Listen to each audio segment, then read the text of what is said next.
Assalamu alaykum wa rahmatullahi wa barakatuh. Que la paix d'Allah descende sur ton cœur en cet instant précis. Pas la paix superficielle, pas celle des mots que l'on entend sans les ressentir, mais une paix qui s'installe doucement dans ta poitrine, comme une lumière discrète qui éclaire un espace que toi-même tu évites parfois de regarder. Ce soir, je ne te parle pas comme à un simple spectateur. Je te parle à toi, qui porte des pensées que personne ne voit. À toi, qui fais semblant d'être fort dans la journée, mais dont l'âme se fatigue quand la nuit approche. À toi, qui pose la tête sur l'oreiller avec des questions sans réponse, des inquiétudes silencieuses, des regrets que tu n'as jamais verbalisés. Dis-moi une chose. Quand la lumière s'éteint, quand le téléphone cesse de vibrer, quand le monde se tait, est-ce que ton cœur, lui, se tait vraiment? Si tu écoutes cette vidéo, ce n'est pas un hasard. Il y a peut-être quelque chose en toi qui cherche, quelque chose qui veut comprendre, quelque chose qui veut changer. Alors avant d'aller plus loin, j'aimerais que tu écrives un mot dans les commentaires. Un seul mot. Écris Tawakkul. Pas pour l'algorithme, pas pour moi, mais pour toi. Pour que ton cœur prononce ce mot, même silencieusement. Tawakkul. La confiance totale, l'abandon sincère, le dépôt de ton affaire entre les mains d'Allah. Quand tu écris ce mot, tu déclares quelque chose à ton âme. Tu dis « Je veux apprendre à faire confiance ».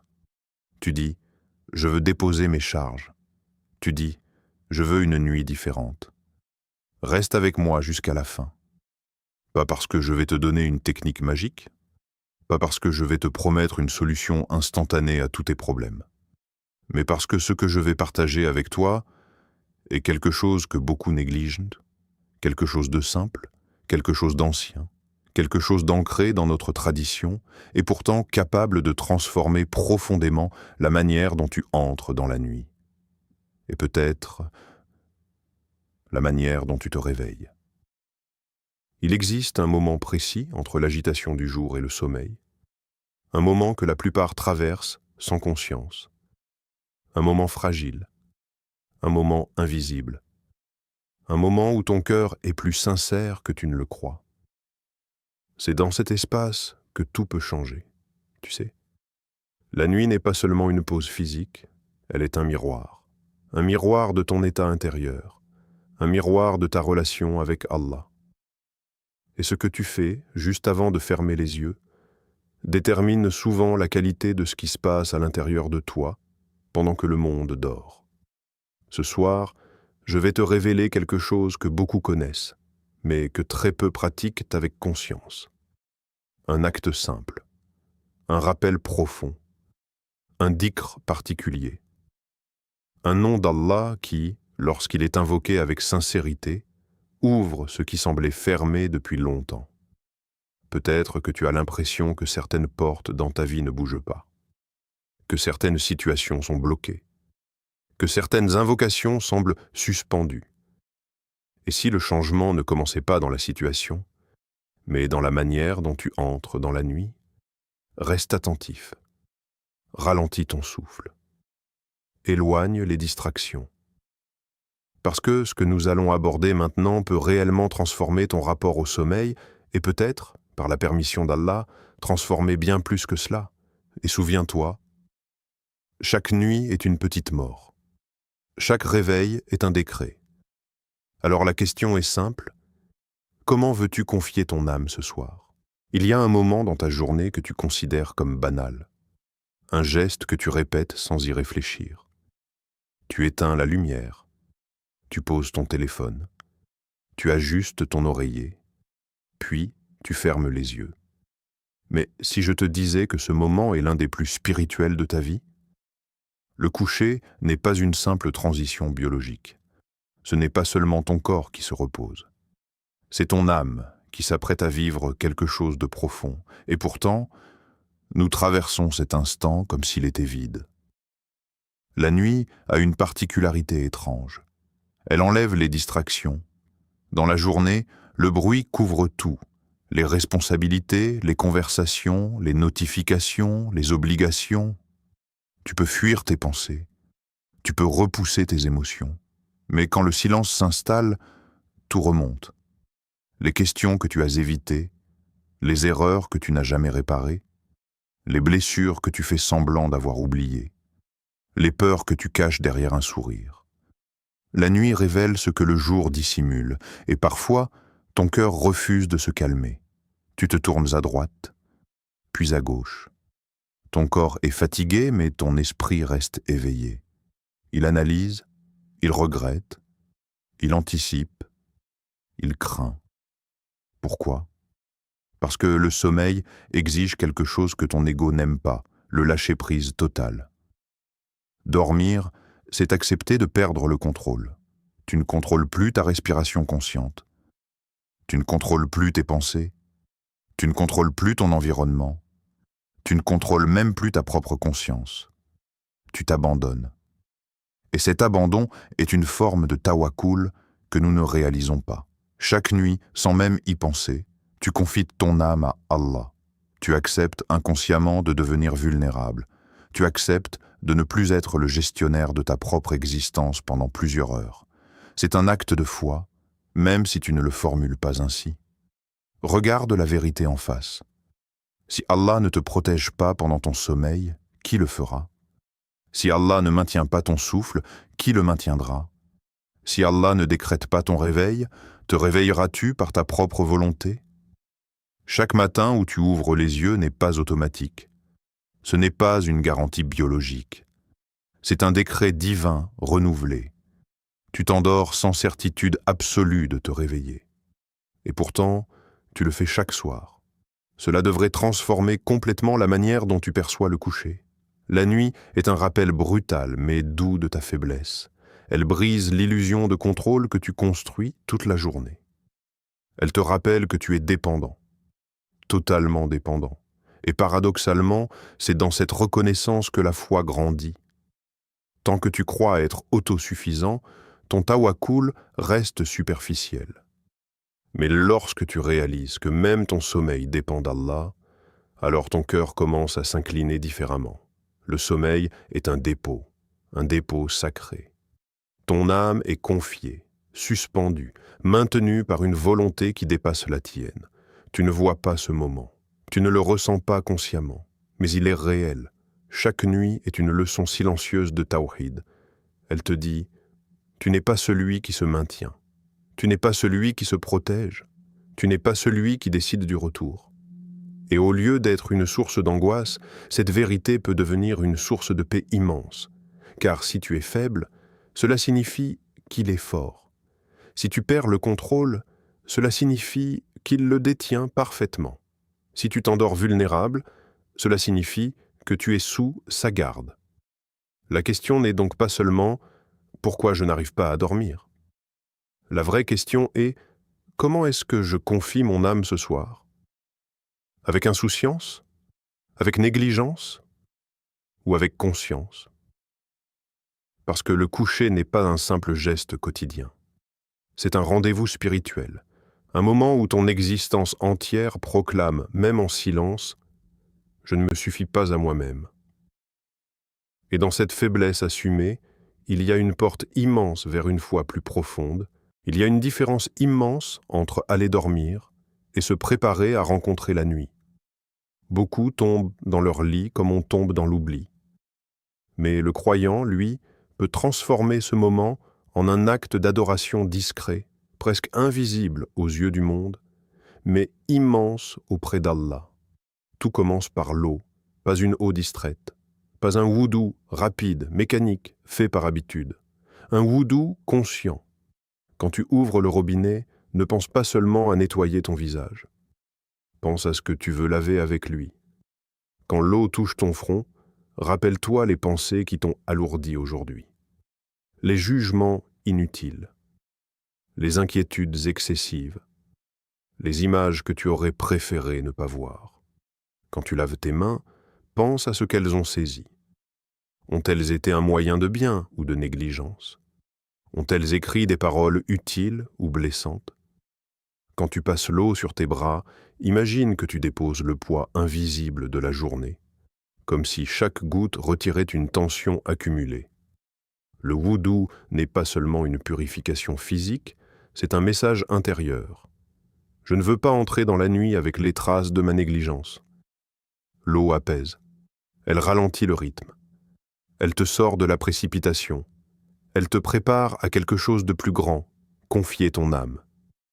Puis vient la posture. S'allonger sur le côté droit. Un geste simple, presque insignifiant en apparence. Mais ce geste est un héritage de la sunna du prophète, que la paix et le salut d'Allah soient sur lui. Et suivre sa voie, même dans un détail aussi intime que le sommeil, transforme ton lit en espace de conformité prophétique. Ce n'est plus une position choisie par confort seulement. C'est une position choisie par intention.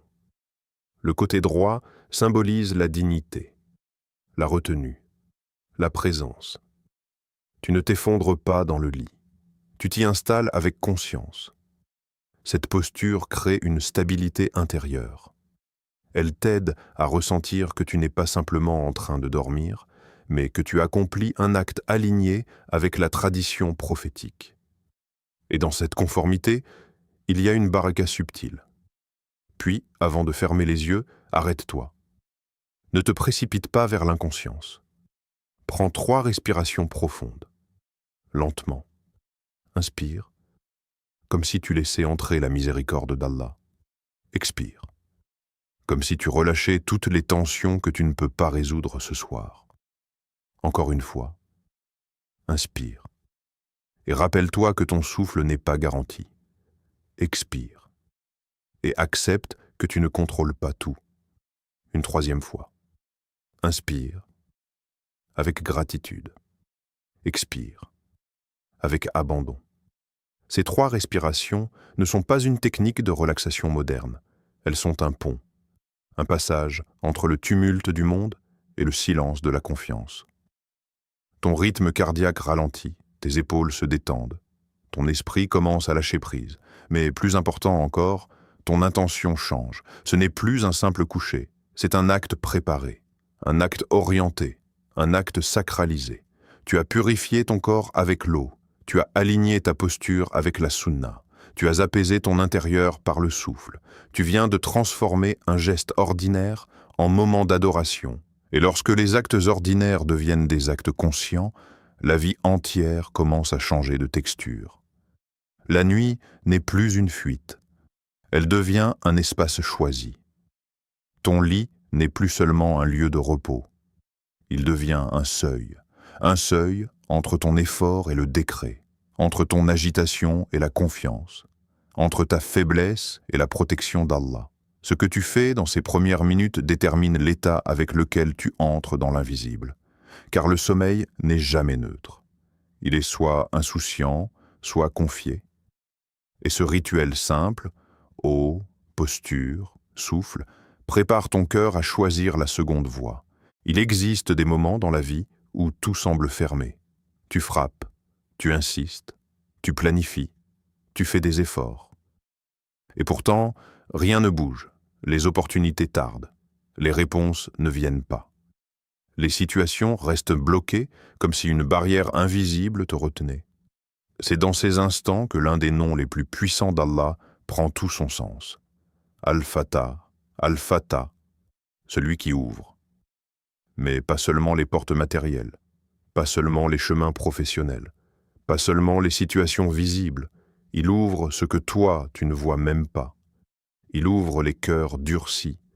Il ouvre les compréhensions fermées. Il ouvre les issues invisibles. Il ouvre les destinées au moment exact qu'il a décrété. Il y a une illusion subtile que beaucoup portent, l'idée que tout s'obtient par l'effort pur. Bien sûr, l'effort est nécessaire. L'action est une sunna de la vie. Mais certaines portes ne cèdent pas à la force. Tu peux pousser une porte en bois, mais tu ne peux pas forcer une porte scellée par la sagesse divine. Et parfois, ce que tu appelles blocage est en réalité protection. Parfois, ce que tu appelles retard est en réalité préparation. Parfois, ce que tu appelles échec est en réalité redirection. Al-Fatah ne se contente pas d'ouvrir, il décide quoi ouvrir, quand ouvrir, comment ouvrir, et surtout, pourquoi ouvrir. Il arrive que tu supplies pour une chose précise, tu la veux intensément, tu penses qu'elle est la solution. Mais si cette porte s'ouvrait maintenant, elle pourrait te briser, alors elle reste fermée, non pas par dureté, mais par miséricorde.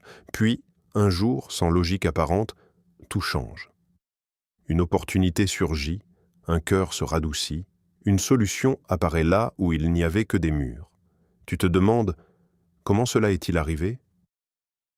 C'est cela, Al-Fatah. Son ouverture n'est pas toujours progressive. Elle peut être soudaine, silencieuse, imprévisible. Et souvent, elle arrive quand tes solutions humaines s'épuisent. La nuit est l'un des moments où cette réalité devient la plus claire. Pendant la journée, tu cherches des stratégies, tu analyses, tu compares, tu consultes, tu calcules. Mais quand la nuit tombe, ton pouvoir diminue. Tu ne peux plus agir, tu ne peux plus contacter, tu ne peux plus organiser. Tes solutions s'arrêtent. Et c'est précisément là que commence l'espace d'Al-Fatah. Lorsque tes mains cessent de s'agiter, son décret continue d'agir. Pendant que tu dors, des affaires se déplacent, des cœurs changent, des décisions se prennent, des chemins se préparent, tu n'en es pas conscient. Mais le monde ne s'arrête pas. Le fait que tu ne vois pas l'ouverture ne signifie pas qu'elle ne se prépare pas. Al-Fatah ouvre parfois à l'intérieur avant d'ouvrir à l'extérieur. Il ouvre ton cœur à l'acceptation. Il ouvre ton esprit à une compréhension nouvelle. Il ouvre ton regard pour que tu vois une issue que tu ignorais. Et lorsque le cœur s'ouvre, les circonstances finissent par suivre. Il y a des nuits où tu t'endors avec une situation lourde, et tu te réveilles avec une légèreté inattendue. Rien n'a changé extérieurement, mais quelque chose en toi s'est ouvert. C'est aussi une ouverture divine. Parce que la plus grande porte à ouvrir n'est pas toujours celle devant toi, c'est celle en toi. Invoquer Al-Fatah, ce n'est pas seulement demander une solution, c'est reconnaître que tu n'es pas le détenteur des clés. C'est admettre que certaines serrures ne répondent qu'à sa volonté. C'est accepter que la fermeture fait partie du plan, tout comme l'ouverture. Et lorsque tu entres dans la nuit avec cette conscience, tu ne t'endors plus avec frustration, tu t'endors avec confiance. Car même si la porte est fermée aujourd'hui, celui qui la contrôle ne dort jamais. Maintenant, ralentis. Ne fais rien pendant quelques secondes. Pas de parole, pas de mouvement inutile. Assieds-toi. Oui, littéralement. Redresse-toi dans ton lit. Ne reste pas allongé. Ne sois pas à moitié présent. Assieds-toi, comme quelqu'un qui s'apprête à parler à son Seigneur. Le silence qui t'entoure n'est pas vide, il est habité. Habité par ta respiration, habité par tes pensées, habité par une présence que tu ne vois pas mais qui te voit. La nuit a cette capacité rare, elle enlève les témoins humains. Il ne reste que toi et Allah. Pose maintenant ta main droite sur ta poitrine, sans les battements, ce cœur qui frappe sans que tu le commandes, ce cœur qui a porté aujourd'hui plus que ce que les gens imaginent, ce cœur qui accumule les peines, les attentes, les déceptions silencieuses. Ne fuis pas cette sensation. Reste avec elle. Puis commence à respirer lentement. Inspire profondément par le nez. Laisse l'air remplir ta poitrine. Expire doucement. Encore. Puis, laisse le nom sortir, pas vite, pas mécaniquement. Dis « Ya Fatah ». Prononce-le comme quelqu'un qui sait qu'il n'a pas les clés. « Ya Fatah ». Répète-le 21 fois. Mais ne laisse pas les mots être vides. À chaque répétition, associe une intention. Les 7 premières, pour ton passé. Ya Fatah. Ouvre ce qui est resté bloqué dans mes souvenirs. Ouvre les blessures que je n'ai jamais comprises. Ouvre les regrets qui me poursuivent encore. Ya Fatah. Ouvre la porte du pardon là où je me sens coupable. Ouvre la porte de la guérison là où je me sens brisé. Ouvre la compréhension là où je me suis longtemps accusé. Laisse les images remonter si elles viennent, ne les combats pas, dépose-les. Les 7 suivantes, pour ton présent. Ya Fata, ouvre une issue dans ce que je traverse maintenant. Ouvre mon cœur à l'acceptation. Ouvre mes yeux à la sagesse cachée derrière mes épreuves. Ya Fata, ouvre les portes que je force inutilement. Ferme celles qui me nuisent sans que je le voie. Guide-moi dans ce que je ne comprends pas encore.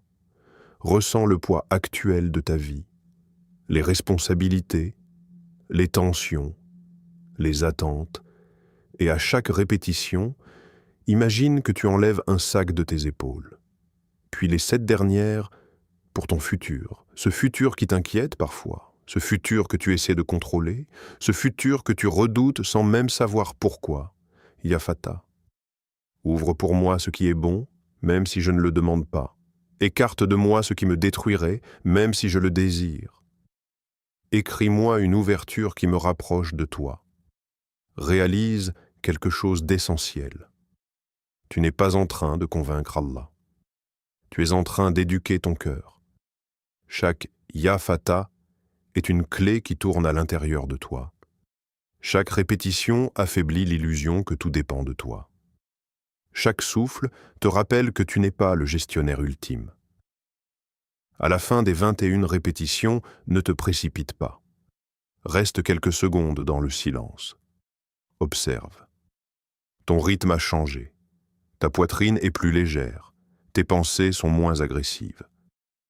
Le problème n'a peut-être pas disparu.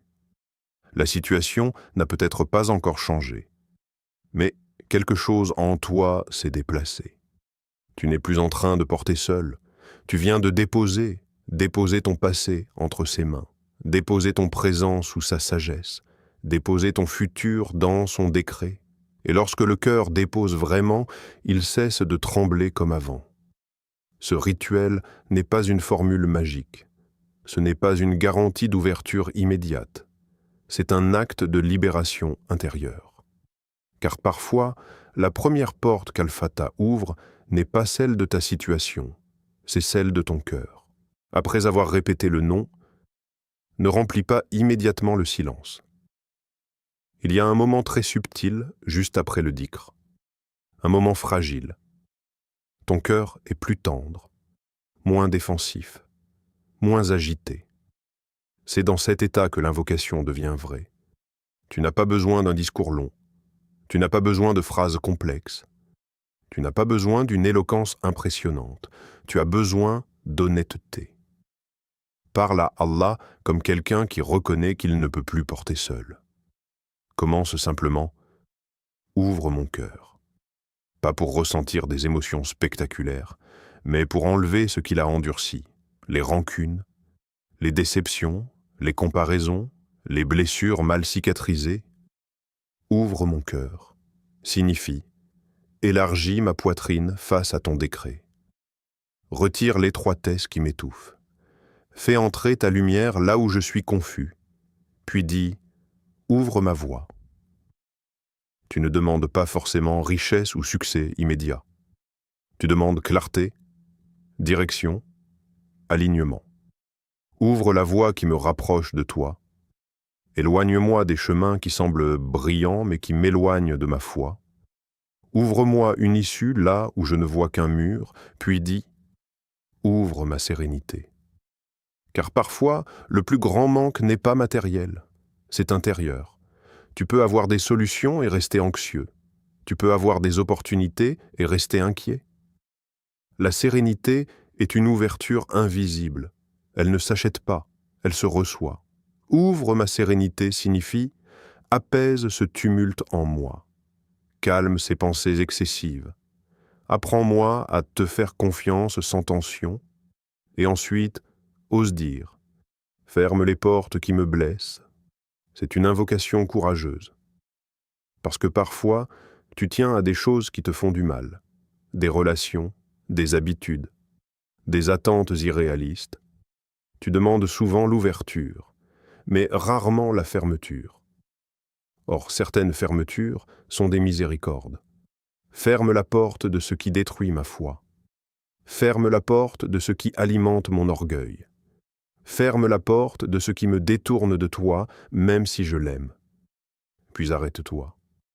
Ne force pas les mots. Il peut y avoir un moment où tu ne sais plus quoi dire, où ta gorge se serre légèrement, où les phrases disparaissent. Ne panique pas. Le silence aussi est une invocation. Allah ne comprend pas seulement les mots prononcés. Il comprend les battements accélérés, les soupirs discrets, les larmes retenues, les pensées que tu n'arrives pas à formuler.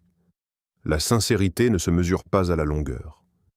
Une phrase dite avec vérité peut peser plus lourd que 10 minutes de paroles mécaniques.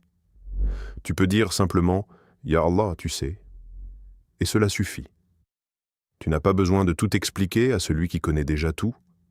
La vulnérabilité que tu ressens dans ces instants n'est pas une faiblesse spirituelle. C'est une porte d'élévation. Quand tu te montres fort devant les gens, c'est social. Quand tu te montres fragile devant Allah, c'est adoratif. Il y a une dignité immense dans le fait d'avouer « Je ne maîtrise pas. Je suis fatigué. J'ai peur. J'ai besoin de toi. » Cette fragilité sincère attire la miséricorde. Reste encore quelques instants après ton invocation. Ne prends pas ton téléphone. Ne te détourne pas immédiatement. Laisse les mots descendre. Peut-être qu'aucune réponse spectaculaire ne viendra. Peut-être qu'aucune sensation extraordinaire ne se manifestera. Mais quelque chose d'invisible se produit toujours lorsque le cœur s'ouvre avec sincérité. Tu viens de déposer tes charges, pas de manière théorique, mais réelle. Et lorsque tu poses enfin ta tête sur l'oreiller, tu ne dors plus avec le même poids. Tu dors après avoir parlé, après avoir confié, après avoir reconnu. Et cette différence, même si elle est subtile, change la texture de la nuit. Revenons à ce mot que tu as peut-être écrit au début, tawakkul. Il est facile à prononcer, il est profond à vivre. Beaucoup disent « je fais confiance à Allah ». Mais la vraie question est-ce que ton cœur est calme quand tu le dis? Le tawakkul ne se prouve pas quand tout va bien. Il se révèle dans l'obscurité, dans l'incertitude, dans ces nuits où tu n'as aucune garantie sur demain. Dormir avec une confiance réelle, c'est poser ta tête sur l'oreiller sans avoir résolu tous tes problèmes et accepter cela. C'est reconnaître que certaines situations resteront incomplètes ce soir, que certaines réponses ne viendront pas maintenant, que certaines portes resteront fermées pour l'instant. Et malgré cela, choisir la paix. Le tawakkul authentique ne signifie pas l'absence d'effort. Il signifie l'absence d'angoisse excessive après l'effort. Tu as agi, tu as invoqué, tu as réfléchi, puis tu t'arrêtes. Tu laisses le décret respirer, dormir avec confiance, c'est un acte silencieux mais immense. C'est dire sans mots « Ya Allah, je te confie ce que je ne peux pas contrôler ». Et ce moment marque le début d'une transformation intérieure, parce que le changement réel ne commence pas dans les circonstances. Il commence dans la perception. Tant que ton cœur lutte contre le décret, il reste tendu. Tant qu'il veut contrôler chaque détail, il reste agité. Tant qu'il refuse la fermeture d'une porte, il ne voit pas celle qui pourrait m'en s'ouvrir ailleurs. Mais lorsque tu acceptes que celui qui gère ton destin est plus sage que toi, alors quelque chose s'adoucit. La confiance apaise. L'abandon conscient libère. Tu comprends que si Allah ouvre, personne ne peut fermer. Aucune critique, aucune jalousie, aucune barrière humaine. Et si Allah ferme, personne ne peut ouvrir. Aucune stratégie, aucun réseau, aucune insistance. Cette vérité peut sembler intimidante, mais en réalité, elle est profondément rassurante. Car cela signifie que ton destin n'est pas suspendu à l'opinion des gens, ni à leurs humeurs, ni à leurs décisions, il est entre les mains du Seigneur des mondes. Lorsque cette certitude s'installe, même légèrement, ton sommeil change. Tu ne dors plus avec crispation, tu ne dors plus avec une conversation intérieure agitée, tu ne dors plus en calculant des scénarios jusqu'à l'épuisement. Tu dors avec une remise consciente. Et cette remise transforme progressivement ton intérieur. Le cœur qui pratique le tawakkul devient plus stable, plus patient, moins dépendant des fluctuations extérieures. Les épreuves ne disparaissent pas nécessairement, mais elles perdent leur capacité à te briser, parce que tu as déplacé ton centre de sécurité. Il n'est plus dans les résultats, il est dans la relation avec Allah.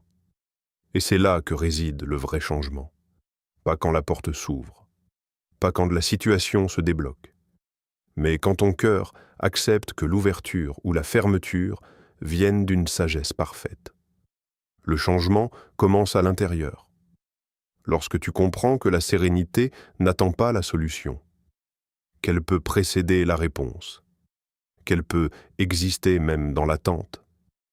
Cette nuit, peut-être que rien d'extérieur ne se transformera immédiatement.